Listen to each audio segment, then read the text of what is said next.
So we're actually going to start off with a public service announcement that this lesson is going to contain at least PG-13 material.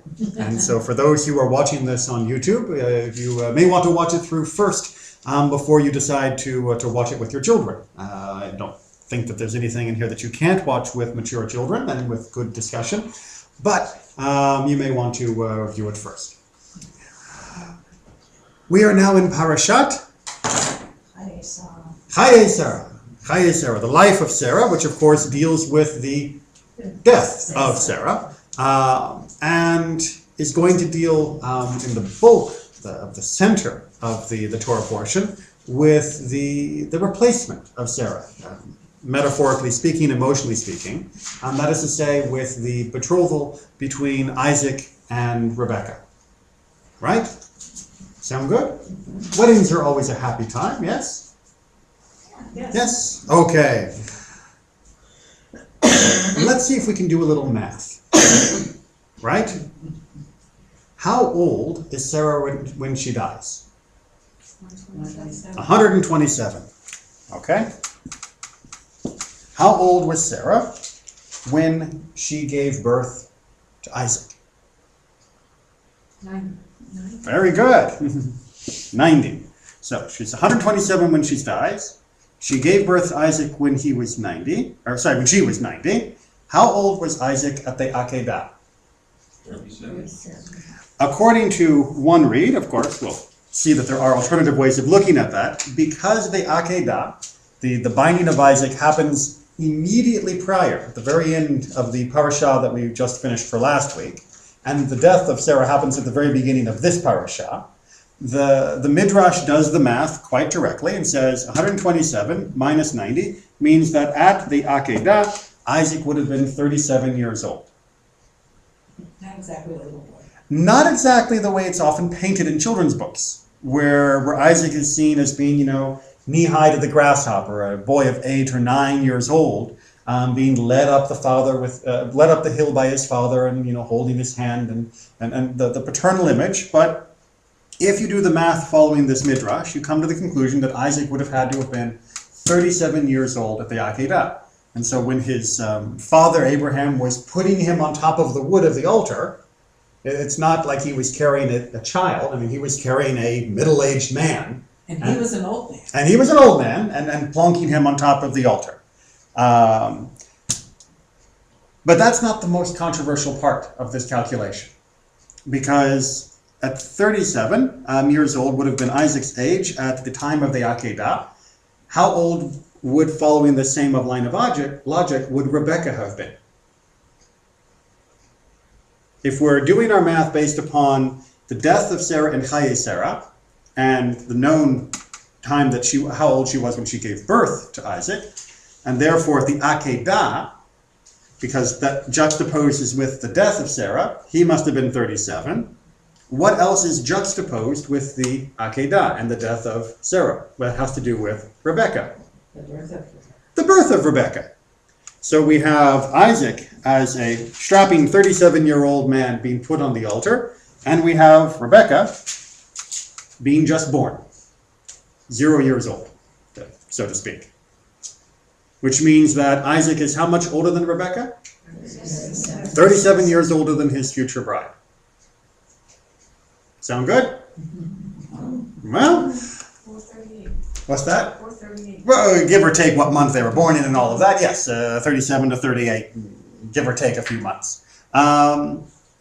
Well, is that really the right idea? And then if he was 37 when she was born, how old is she then when they get married?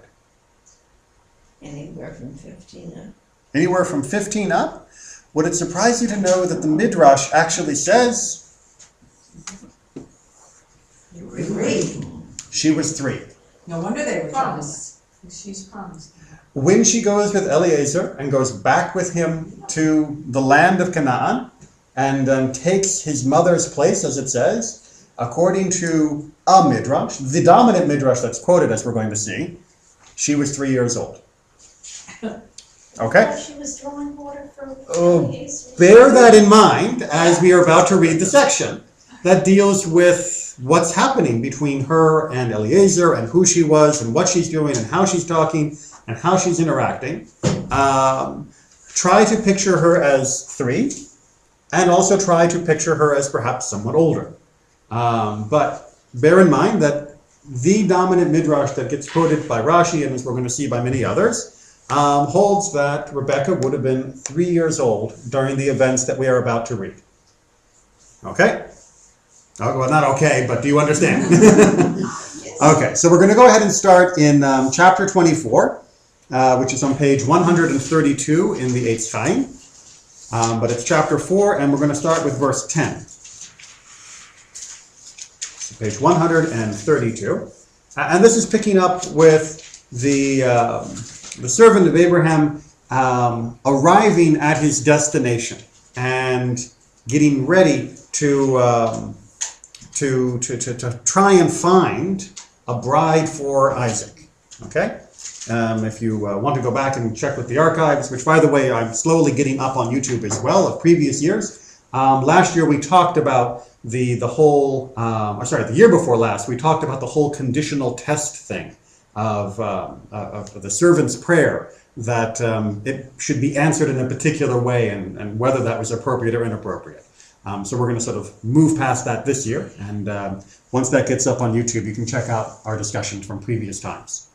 Okay, so who'd like to read? We're on verse 10 of chapter 24 of Genesis. Thanks. Then the servant took 10 of his master's camels and set out, taking with him all the bounty of his master. And he made his way to Aram Naharaim, to the city of Nahor.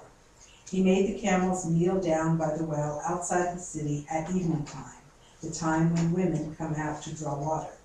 And he said, O Lord, God of my master Abraham, grant me good fortune this day, and deal graciously with my master Abraham. Here I stand by the spring as the daughters of the townsmen come out to draw water. Let the maiden to whom I say, please lower your jar that I may drink, and who replies, drink, and I will also water your camels, let her be the one.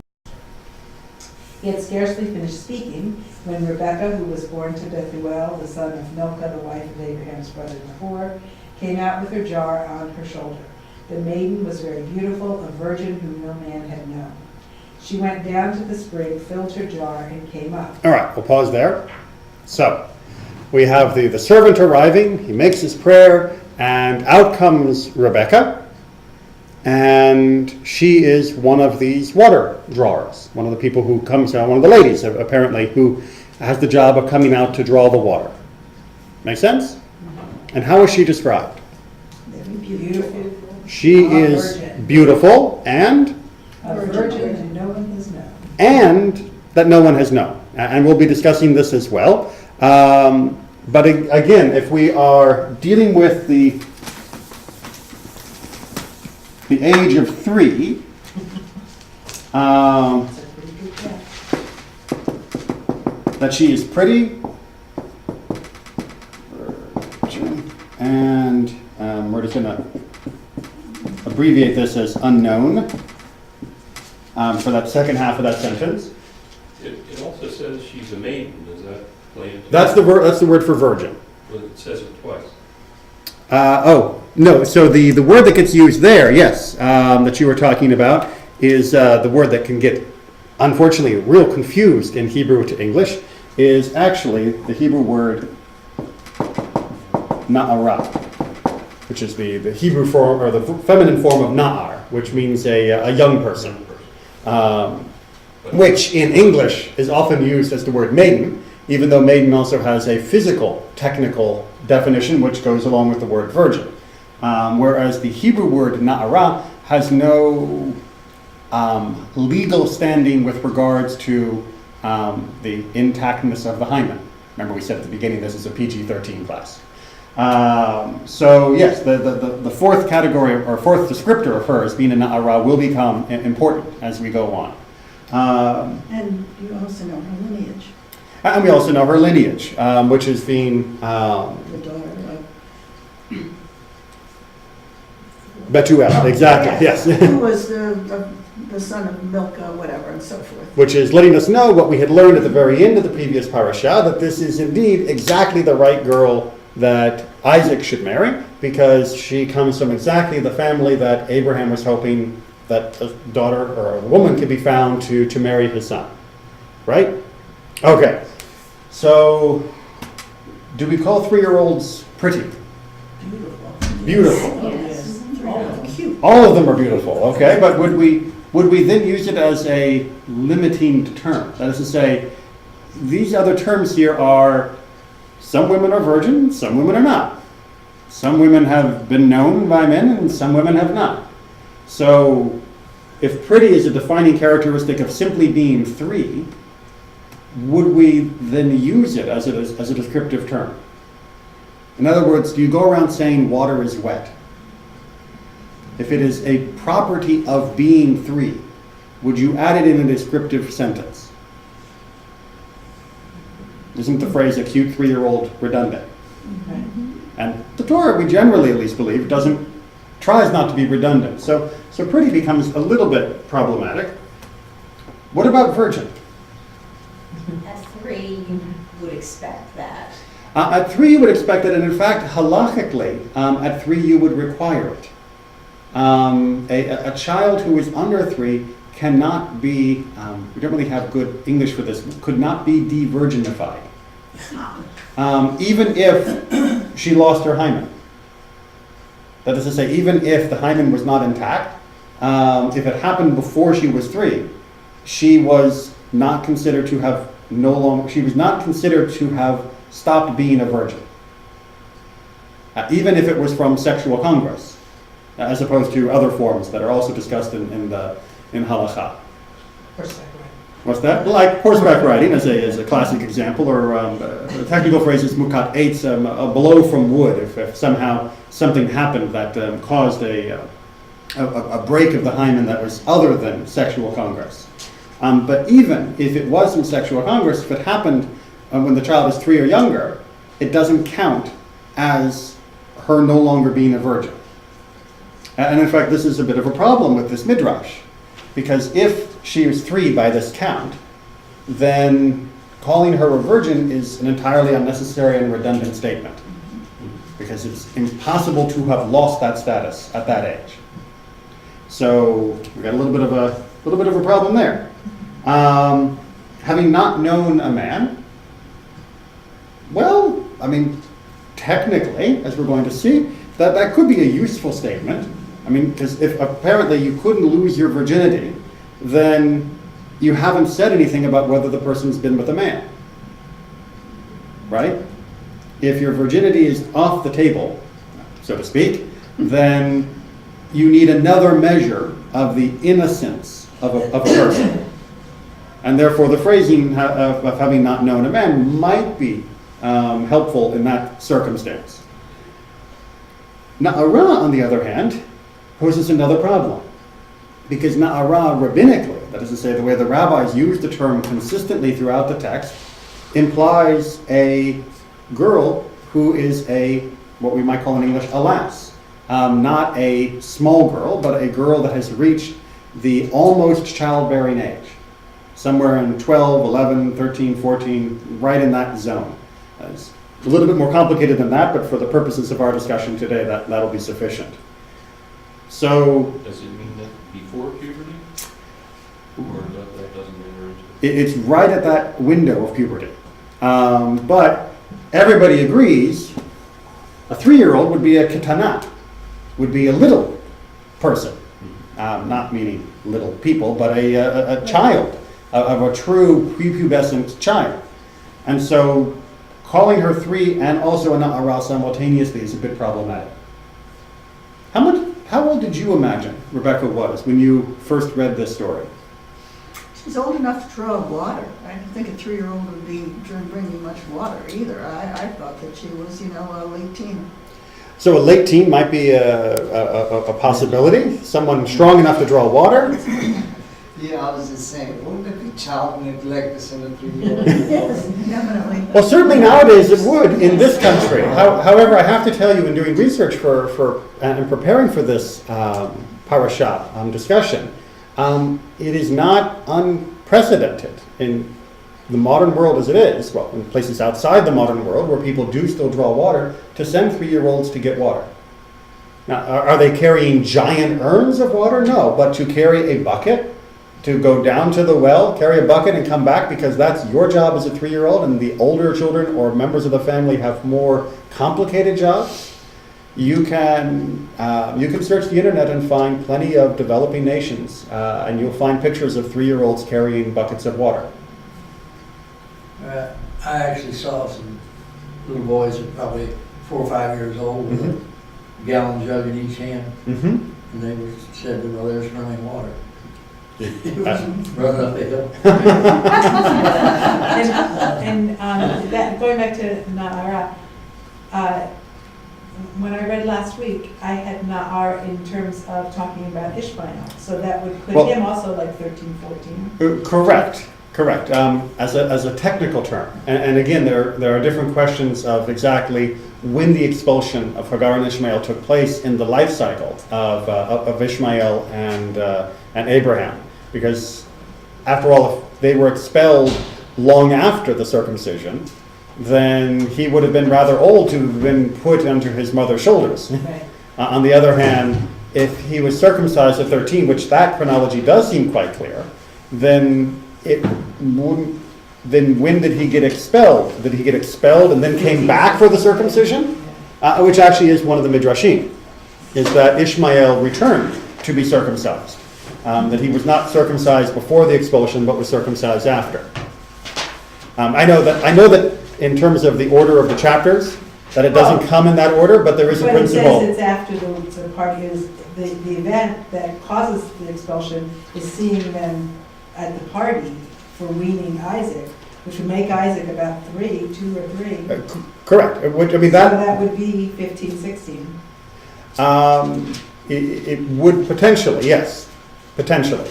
Okay, so let's get back to our story. So he runs forward, and she very gratefully, or very graciously, provides water not just for him, but for all of the camels as well, showing remarkable character and remarkable hospitality.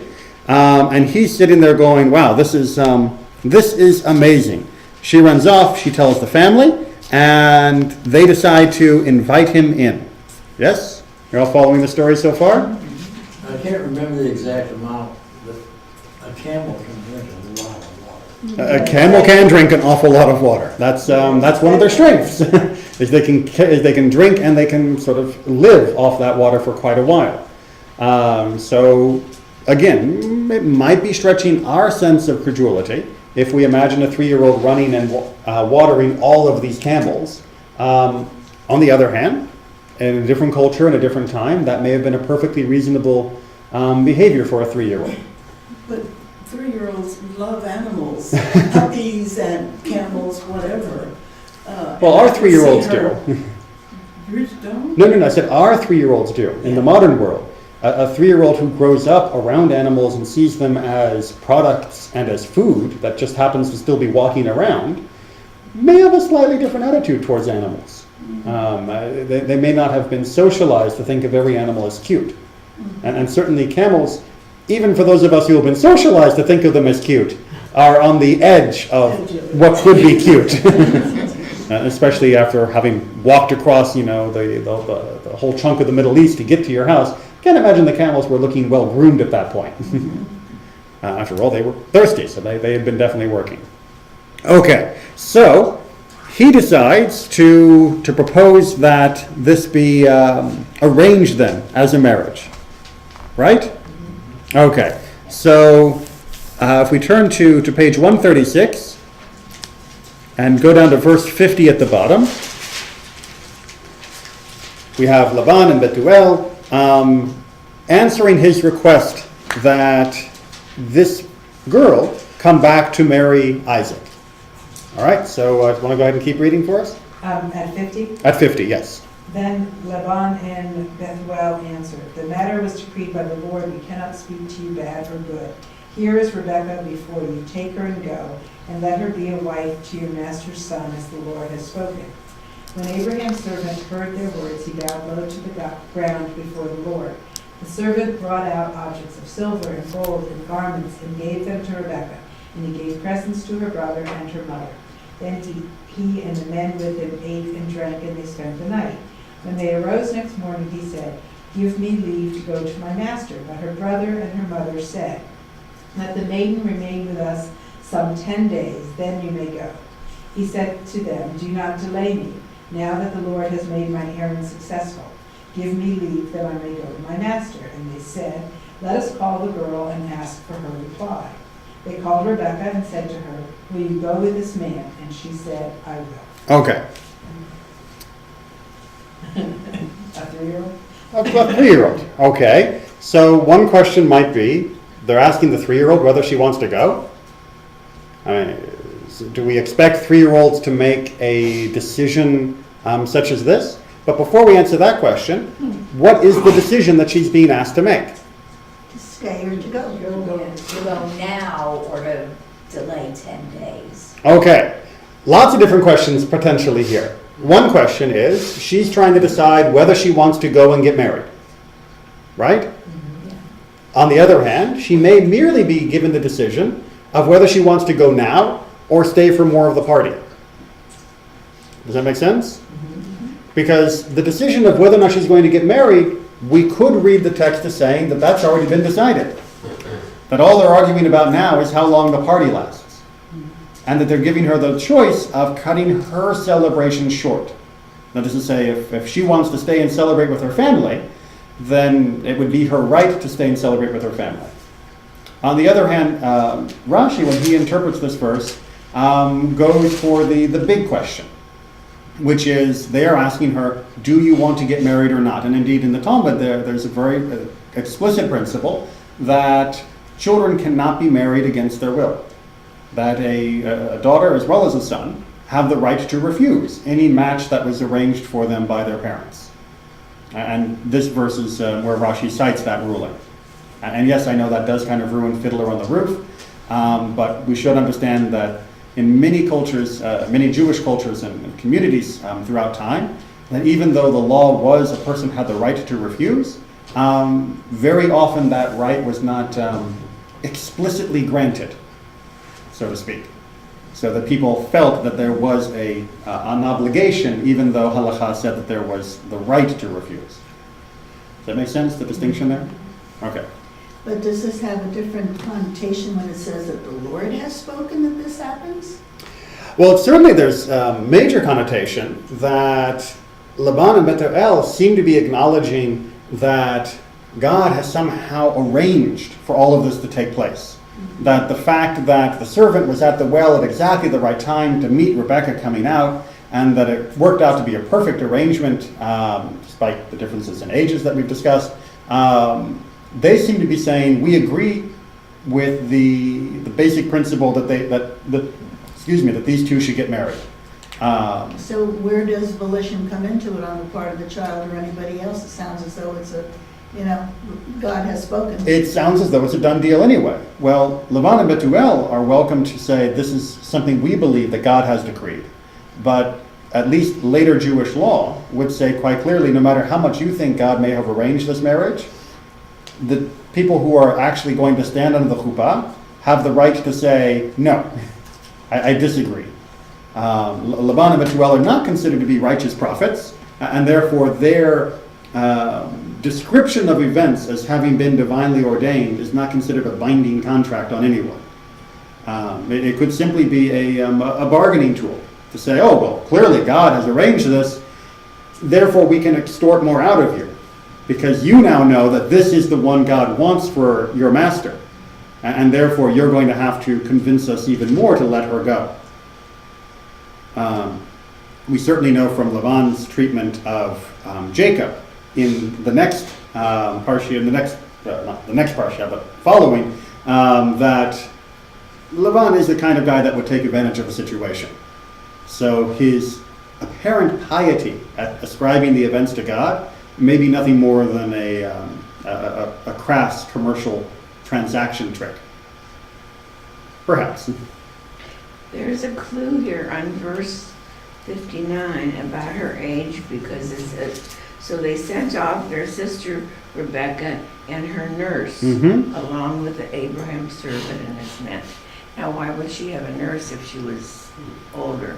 And why indeed? And the nurse is specifically a wet nurse. I mean, that's explicit in the Hebrew, where you don't see that in the English. However, we do know from both ancient as well as in medieval society that it was not uncommon for someone who had a wet nurse slash nanny to retain that person as a faithful servant long into adulthood. So that it was possible, but Absolutely. It doesn't necessarily mean that she wasn't weaned.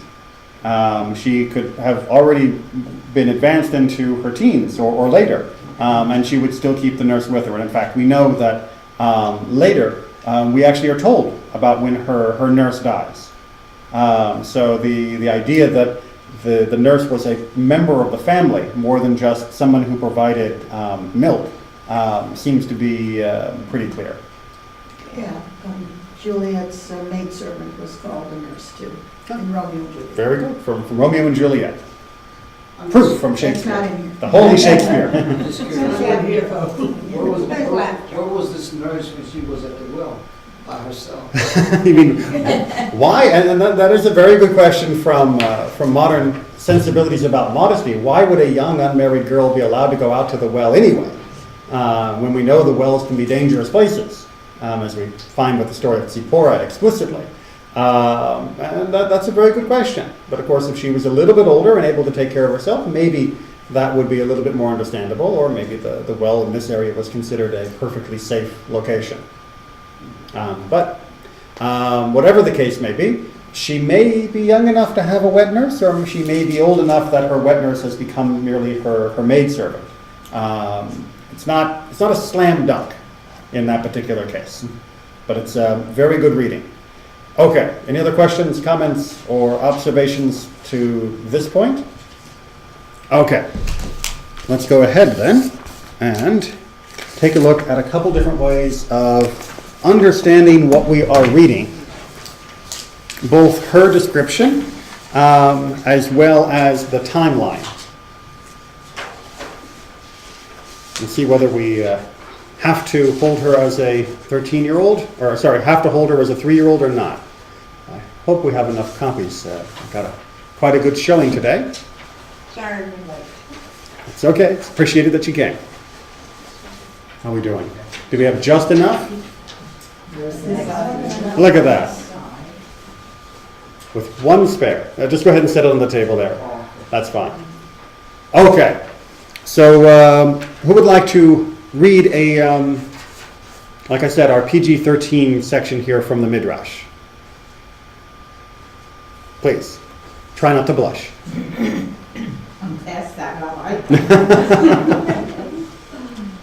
A virgin from the place of her virginity. and Okay, no so man- let's just make sure we're going to do this piece by piece. That according to Bereshit Rabbah, Genesis Rabbah, when the text said way back when we began on page 133, which was chapter 24, verse 16, when it said that she was a virgin, she was a Betula, it meant that she was a virgin in the place of her virginity, which means that her hymen was still intact. That in the place where we measure virginity, she was still a virgin. And unless you are confused, they go on to explain what the second part means. And no man had been intimate with her in an unnatural way. What does unnatural way mean? Sodomy. Sodomy, exactly. It may come as a shock or a surprise, but there's more than one combination for male and female body parts to go together. And what the Midrash is saying is that not only was she a virgin, not only had she not had any sex that would have broken her hymen, but she had not been intimate with a man in the other way either. For why would this be a concern? Since the daughters of the Gentiles would preserve their virginity, but were promiscuous in unnatural ways, Scripture attests that she was completely innocent. All right, so Genesis Rabbah gets this, and then Rashi and Rashbag and Ralbag all quote this as well, and many other commentators. The idea being that in that day and age, at least, among that idolatrous milieu, girls may have prized their virginity because it was worth something. That is to say, they would get a higher dowry or bride price or whatever their culture might ascribe to it. But that didn't mean they didn't have fun.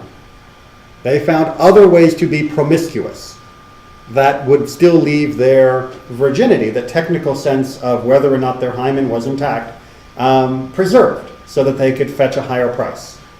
And that's, I mean, that's a very, that whole discussion is very much a discussion today with young girls and oral sex, where they're not considering it intercourse, and then they're getting these herpes infections and all sorts of other things. Not only are they not considering it intercourse, the President of the United States didn't consider it intercourse. Right, yeah, they didn't have intercourse with that woman. Right. So But absolutely. I mean, it is still that, it's still that issue, they're still virgins, you know. There's still technical virgins. And in addition to questions of oral sex, we also have questions of the intimacy of sexting, of sending explicit photos back and forth between underage children as a form of sexual expression or of other acts of sexual intimacy that stop just short of breaching virginity. Not that there are plenty of who also don't stop short of that, but the question is, well, did I go all the way, and can I have fun without going all the way? Fun being in quotation marks there. And even 2,000 years ago, our ancestors were well aware that there were people who followed a certain cultural attitude that prized the physical virginity without also prizing the attitude of sexual morality, that sexuality was meant to be something that was sacred between a husband and wife, and not something that was meant to be bandied about. That makes sense? Because if the only value you place in sexuality is the price it gets, then the only thing you'll preserve is the thing that gets you a higher price. And of course, as we know in modernity, once that fails to get you a higher price, then you won't preserve that either. Whereas if what you are preserving is the sanctity of the sexual act between two loving partners, husband and wife, then you'll preserve it regardless of whether it's going to fetch you a higher price or not. And just to make sure you don't think that the rabbis didn't approve of other forms of intimacy, that it wasn't a question of whether the unnatural way was a worse crime, we have a summary here from the Tosafot of Yevamot, which is summarizing the opinions of the rabbis in the Talmud as well as later writers. Why don't you go ahead and read this, Edie, for the second paragraph there? Intercourse that cannot lead to discharge in the usual place. Which means both sodomy as well as oral or other forms of stimulation that lead to ejaculation. Is not considered like the act of and onan, unless it is his intention to destroy the seed, and it is his habit to always do so. Okay, so Aaron and Onan are the two youngsters that we meet that are the sons of Judah that don't want to have a child with Tamar because they don't want to help their brother's house, as it said. And they, Onan in particular, practices the act of coitus interruptus. But there it's a deliberate attempt to destroy the seed because he doesn't want her to get pregnant. And the Tosafot is summarizing the rabbinic opinion that if you are doing it because it is fun, that's fine. If you're doing it to destroy the seed, then it's a problem. And as they explain, however, if it is occasional and the desire of his heart is to come upon his wife in an unnatural way, it is permitted. Again, wife permission still being required, but it's trying to say if you want to do these other things within the sanctity of intimacy of marriage, that's fine. It shouldn't be the only way that you have an intimate relationship with your spouse, but if it works for you occasionally and the intention is to have a loving act together, not avoiding life, not avoiding the pregnancy issues, then that's perfectly fine. Make sense? Maybe? Discussion still work with a 3-year-old? it does seem a little bit more problematic. Again, it's hard for us to imagine these acts with a 3-year-old as being taking place or even needing comment, because if she were 3, that would usually have been enough for us to imagine that she's virgin and hasn't known anyone. But unfortunately, different cultures and societies sometimes have different set of rules, so perhaps it was necessary. But these are not the only definitions of what it means to be a virgin in our text. Can you continue It forward? means that women can be a virgin, but still lie with a man. She could even become pregnant. Okay, so according to Ibn Ezra, this isn't about the normal entry point and the other entry point. This is about whether or not she was an intact virgin and whether or not she had had sex, because the two don't always go together. How are we doing on that? Okay? That sometimes you can have sex and the normal root penetration without rupturing the hymen, is what they're saying. And that physically is possible. Obviously, it's not a complete act of copulation in the sense of the fullest level of intimacy. Trying to keep it PG-13 and not R. But it is still possible for people to have intimacy in such a way, and indeed, it is technically possible, although extremely unlikely, that if that were to lead to ejaculation, that it could technically cause pregnancy. So technically, a woman can get pregnant while still having her hymen intact. That is It is true. It's not common, and it's not anything that is normal practice. But Ibn Ezra is saying here the Torah wasn't telling us about being virgin and not knowing because it was trying to let us know that all bases were covered, so to speak. It was trying to let us know that she hadn't had the halfway sex either. That she was completely unknowledgeable or unknown by anyone. Make sense? Okay, but if you're still uncomfortable about all of this, The Torah often uses doublets like this. Those who interpret it are putting things into the text that were not intended. Ibn Kaspi, great medieval commentator, points out, you know what? The Torah sometimes says things in 2 different ways, just because that's its style. If it says that somebody lived and didn't die, that you don't have to interpret each one of those words differently. It just means the person didn't die.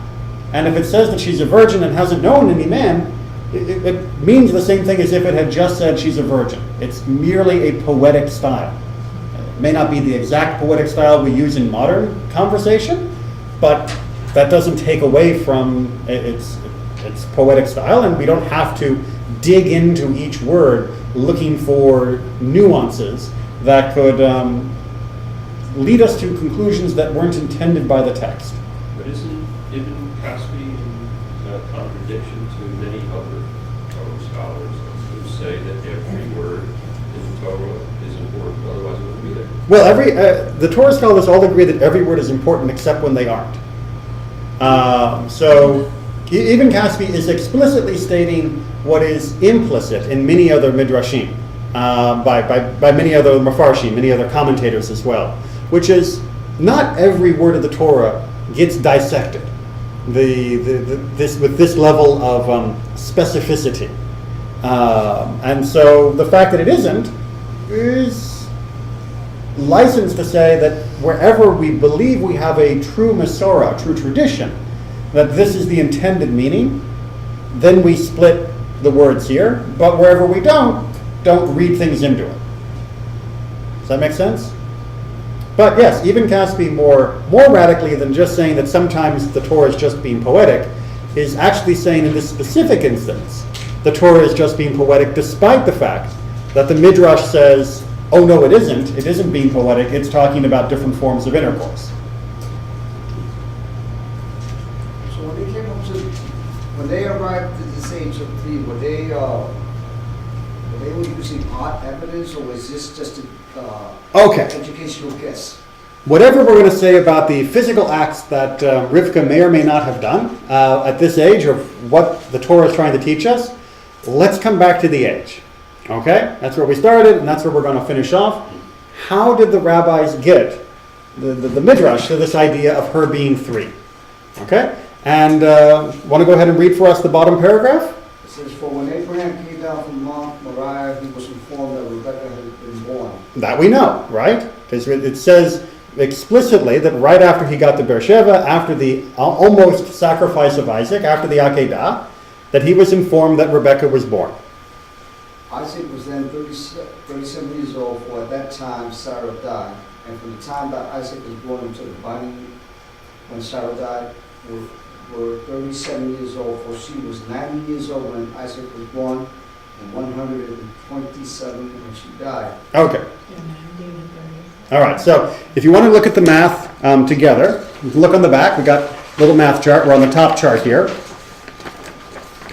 So we know explicitly from the Torah that Sarah had to be 90 years old at the time that Isaac was born, right? That's sort of Torah incontrovertible. There's no midrash going on there. That's just simple math from the Torah, because we know exactly how old Abraham was. We know what a difference in age there was between Abraham and Sarah. We know how old Sarah was. We know that Sarah died when she was 127 years old. Those are the opening words of this week's parashah. Nobody doubts or disputes that.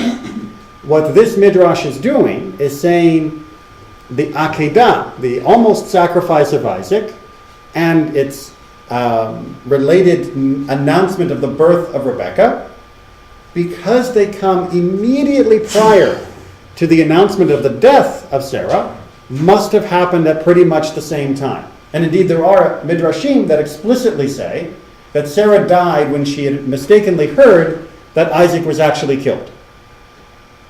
That she basically died of shock at the almost sacrifice. And indeed, there are many other traditions as well, both within classical midrash and later teachings, that do intimately connect the Akedah with Sarah's death. So they're not going out very far on a limb here, but they are drawing a connection by juxtaposition rather than by explicit dating. And so the Midrash says, therefore, if she was 127 at the time of her death, and that time was pretty much the same time as the Akedah, then 127 minus 90 equals 37. And by extension, if it's the same time that Rebekah is born, that means that she was born when Isaac was 37 years old. Make sense? Okay. They give her a few years because it says in Genesis 25:20, a little bit further on from where we stopped reading, that Isaac is 40 years old when he gets married. Okay? So if he was 37 at the Akedah and he's 40 when he gets married, that means that Rebekah had 3 years to grow in between. Make sense? I mean, we're following the math here? Okay. And then we know that Jacob and Esau were born when Isaac was 60 years old, which means that Rebekah would have been 23. Make sense? Not a problem? Well, Mathematically. I mean, if it had said that, if the math had worked out that it said that she was 8 when Jacob and Esau were born, I think we all would have been a little bit more, wait a minute. But with the 20-year window, we move her into a perfectly eligible childbearing age to have the twins. Does that make sense? Okay. Any problem with the math? No, not with the math. Just with the assumptions. Well, okay, so the major assumption, of course, that's happening is that the Akedah and the death of Sarah are at the same time. That's why I highlighted that bar. And that is an assumption. That is not explicitly stated in the text. And indeed, we have other places in the text where years can pass in between events, and even though the Torah doesn't tell us years passed, it's obvious from both context and math that years had to pass. So Why couldn't more time have passed here? Well, and it could have, because when Abraham comes down, Mm-hmm. he doesn't go home. He goes to Beersheba. How long he stays there, we don't know. We don't know. We don't know. We do know that the Akedah and the birth of Rebekah do seem to be linked in the Torah. It does seem to be that after the Akedah, then he hears about Rebekah. So we can assume that those are pretty close in But time. is he hearing about her birth, or he's just catching up on family? He's hearing about a lot of births. He's hearing that she had been born, yes. Right. And we could, even if we wanted to, stretch it that she had been born years ahead, years back. Right. You know, the mail wasn't exactly quick, you know, getting all the way from Haran to Canaan. So maybe it took a while for that notice, the baby announcement. They didn't have Evites to the naming, exactly. So there are a lot of assumptions going on in this midrash that end up with her having to be 3 years old. However, if you use the assumptions, which work very well with the midrash that says that Sarah died from the shock of hearing that Isaac had been sacrificed, it works nicely. Additionally, the making her 3 solves another problem, which is, so make a little room for some more math here.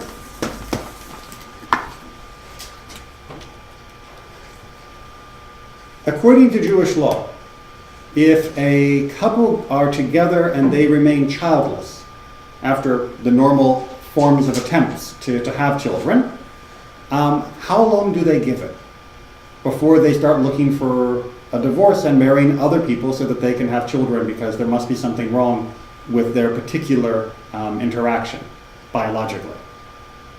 Or did you know that there was a waiting period on this? 10 years. According to Jewish law, and this was much more relevant in the ancient world where there were no alternatives to the normal form of producing children, according to Jewish law, if a man and a wife are married for 10 years and they remain childless despite repeated attempts, they should divorce and remarry other people so that they can have children. The presumption being that one of them must be sterile, and if they remarry, then at least the other person can have kids. Does that make sense? And indeed, we even see that 10 number with the story of Hagar. That it's after 10 years in the land of Israel that no kids are coming, and that's when Sarah says, take Hagar, take this second wife, and have a kid with her. And that way you will not go without having children. Make sense? Okay. We know that from later, the story of Rivka, that Rivka will go without children. She is barren at first. And it's only when Isaac prays on her behalf that she gets a kid. What's that? Or 2. Or 2, and as the case may be, exactly. So if we do the math, if we say that they were together 20 years, between 40 and 60, then they seem to be breaking the principle of 10. That they should have only been together 10 years before they had a kid, not 20. You following that? However, if she was 3, then she's only 13 at this point, and now we start the clock. And you add 10 to that, and you get 23. And it works out perfect. Otherwise, they stayed together 10 years longer than they should have, or didn't pray. He didn't pray for her when he should have, in order to have the pregnancy happen earlier. They went 10 more years of childbearing age without children than they should have. Does that make sense? But if you make her 3 to start with, then the clock doesn't start running until their first act of union, which, according to most opinions, would have been only when she was old enough. Even if she got married at 3, that doesn't mean that they were intimate when she was 3. She would have lived with him, and they would have refrained until she was old enough to have children, which is typically about 13. And therefore, add 10 to that, get to 23. Bob's your uncle. Make sense? Actually, Ishmael's your uncle, but... All right. But not everybody agrees with that. That's one midrash. It is the primary midrash that gets quoted most, but it is not the only midrash because it has a certain problem, which is there is another midrash, this time in Sifrei, which is another rabbinic text of antiquity and therefore of imposing authority, that says we know how old Rebecca was when she died. And she was 133 years old. Okay? If we know that she was 133 years old when she died, she couldn't have been 3 when she got married, because the math doesn't work. Because we do know that after the birth of Jacob and Esau, that Jacob, according to other calculations, would have gotten his blessing from Isaac, the whole tricking his dad thing, when he was 65 years old, which would have made Rebecca 88 years old, and that we know that by the counting that he would have had 14 years of study before the 20 years of working with Lavan. These are other interpretations of the numbers, which means that her life would have only ended up, when he finally hears about her death, to being 122 years old, which is shorter than the Midrash in Sifrei that says she was 133. So we're missing years on that end. So if you start with 133 and work your way back, we get a very different count. And that's the second chart here, which says that if there was 20 years of work and 14 years of study, and Jacob got his blessing at 65, then she was 99 when he got the blessing. And then at the birth of the twins, she would have been 34. And then at the marriage of Isaac, she would have been 14. Make sense? Not so bad now? 14 is certainly much more reasonable even into the modern world. And 14 also works better with Jewish law. Because the phrase na'ara, as we see in the middle section here from Yevamot, by the way, this track of her age is spelled out very explicitly in the Tosafot, the rabbinic commentary on this particular section in the Talmud. They do all the math very explicitly based on the midrash that starts with 133 as her age at her death. But in that same section, they're talking about how old is somebody who is a na'ara. And they seem to be quite explicit that a na'ara is this narrow period of from about 12 to 12 and a half years old. And that's what it means. And they, in fact, use this verse. This is the Gemara speaking. They use this verse from the text to pinpoint her age. To pinpoint the age of being a na'ara. Which means that the Gemara, at least, doesn't think she was 3. They think that she was in the 12 and a half range. And that's actually slightly a soft number for other reasons, but again, we're not going to get into the technicalities of how the rabbis counted puberty. So how old was she? How old was she? Well, okay, we still end up with multiple opinions within Jewish law, as we can see. But more importantly, what seems to come out from the story was that whatever age you needed to do the math in order to cover one area or the other, the character of Rivka seems to be a lot older than either 3 or 14. She is somebody that is very strong. She is very independent. She is able to make her own decisions.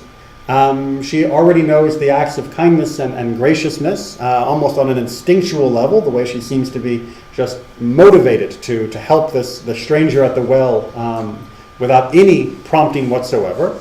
And we know that when she arrives and meets her new husband, meets Isaac, that they are in love. In fact, this is the only couple in this part of the Torah that we are told explicitly are in love with each other. And it's the only couple, in fact, that we also hear of any other acts of intimacy between them, which comes a little bit later. So in terms of them doing things other than simply having kids, what I mean by talking about intimacy. So this is a very interesting and very powerful character. And trying to work out exactly how old she is a nice mental exercise. Trying to work out exactly whether she did or whether she didn't helps us understand a little bit more about the rabbinic ideas of interpretation and intimacy. But ultimately, her strength comes down to something much more than just a set of numbers, or just whether or not various parts of her body had been penetrated. And hopefully, that's something that we can continue to use for ourselves and, as you pointed out, convey to other generations. In those times, and I'm not taking anything away from the good character and person that she is. Right. But in those days, can we assume that young women are much more mature at 14 than perhaps the average? So this is a very interesting question that we have to look at lots of different evidence. You know, we see that young people around the world who live in cultures that don't give them the opportunity to be children as long as our culture does, often assume very mature roles. They will often be caretakers of younger siblings. They will often be forced to go work in factories and fields and in other very mature trades. They will be expected to handle the bargaining in the marketplace and to do other financial transactions as well. On the other hand, we know scientifically that there are certain mental changes, certain chemical changes in the mind and the body that only occur at certain ages. And that until those happen, certain higher cognitive functions don't really kick in. And puberty is one of those major thresholds. So to imagine her being a very mature 14-year-old is certainly possible. We have plenty of examples within our country and within other cultures of very mature, capable 14-year-olds that are not nearly as silly as many other 14-year-olds are. To imagine her a very mature and capable 3-year-old becomes scientifically very problematic. Yeah. To imagine her making the same decisions with the same level of reasoning that her character displays in the story. So if we were going to bring in cognitive biology, it would be very hard to have her be a 3-year-old. Yes. Well, knowing that she was born, Mhm. you figure that it was a little over 400 miles Right? away. You can't even see smoke signals that far away. You know, you can't see smoke signals, but you'd be surprised how well news travels. It would take a while. It would. But it wouldn't take, the normal trade caravans, more than a few weeks if they were going on more or less direct routes to spread that kind of news. So it certainly isn't the kind of thing that would have to take years to give the information. Okay, any other questions or comments or observations? We make her a very mature, thoughtful 14-year-old. Her decision to go immediately could be seen as recognizing those traits of greed and self-servingness of her brother and wanting to get away from that. Absolutely. Absolutely. I mean, regardless of whether you read the other midrashim, which paint Lavan and Betuel in a much darker light, they make them even more grasping and greedy. Then you have to admit from just reading the Torah itself. They are very focused on the gold. They are very focused on the material. And she, by her actions at the well, seems very focused on helping people with no thought of reward. So it is quite clear that she is of a different character than her family. And so the idea for her to go immediately would make perfect sense from a moral ground. Yes, I'd be more than happy to leave this place. If some of the Torah was passed on orally and not written it down right at the time it happened, Right. is it possible that some of these details could be distorted by, like when you play telephone and you tell somebody something and it passes down and down and down? So perhaps in the oral transition from one to another, there could be mistakes made as far as age is concerned, or So when that's, things it's a much larger discussion, but there are two very short answers to it. One anthropological and one faith. Our faith, whether you believe the Torah was given at one piece in Mount Sinai, whether it was written over the 40 years, or whether it was written over 400 years, says that the Torah we have is letter for letter, word for word, the Torah God wants us to have. And so to admit that there would be mistakes in it is very counter to our faith and our tradition. Anthropologically, on the other hand, we have to also agree that the transmission of pre-written societies, of pre-literate societies, of oral records, is remarkably precise in those societies. And that our game of playing telephone and our ability to distort stories when we gossip should not be taken as the benchmark for how accurate information can be passed, only by oral means. There are many pre-literate societies still around today in other parts of the world that have oral records that are extremely precise and that are transmitted with extreme precision because it matters to them. And again, anthropologically even, I believe that these stories would have mattered to our ancestors, and even before pen got to parchment, they would have had them down exactly as they wanted them to be, and that they would have been transmitted reliably. So, and certainly the difference between a 3 and 13, I think they would have noticed an alarming error the first time someone said 3 rather than 13, and they would have, the whole tribe would have said, "Wait a minute, Shlomo, I think you got that one wrong." And someone else who remembered it better would have corrected. You know, the focus has been on Rebecca's age, but as a child or a teenager or what have you. But at what point do we question that when most primitive cultures have essentially a short lifespan, that according to our tradition, we have Sarah living to be 127, Rebecca lived to be 133, and they didn't have antibiotics or a thing. We questioned that last year or the year before when we went through the ages of people during Parashat Noach. So again, as I'm slowly getting some of the older archived audio up on the YouTube site, and you can look at the handouts that are already there. There's a link in the YouTube site for the folder that has all the handouts, and you can go back to some of the earlier ones from last year and the year before from Bereshit, where we did discuss the ages. Very long discussion, so we can't go into it right now. No. Okay, thank you very much. Take care. Hope to see everyone on Shabbat.